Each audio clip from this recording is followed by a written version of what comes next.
Menggunakan motor custom Kawasaki W175, Presiden Joko Widodo menjajal Pertamina Mandalika International Street Circuit pada Jumat 12 November 2021.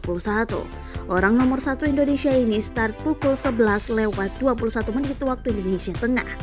Bersama 4 pembalap Indonesia di ajang Idemitsu Asia Talent Cup, Presiden Jokowi menaklukkan lintasan sirkuit Mandalika sepanjang 3,4 km dengan 17 tikungan. Dalam uji trek balapan ini, Menteri BUMN Erick Thohir berperan mengangkat bendera start. Saat mengelilingi sirkuit, Presiden Jokowi didampingi Gubernur NTB Zulkifli Mansyah, Menteri Sekretaris Negara Pratikno, Menteri Perdagangan Muhammad Lutfi, dan Menteri Investasi Kepala BKPM Bahlil Lahadalia.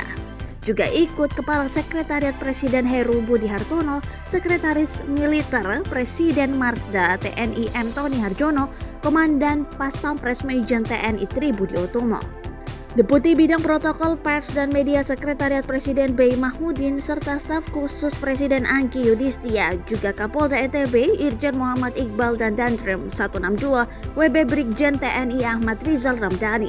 Presiden sampai garis finish pukul 11:26 waktu Indonesia Tengah. Artinya, ia hanya memakan waktu 5 menit saja untuk menjajal sirkuit Mandalika.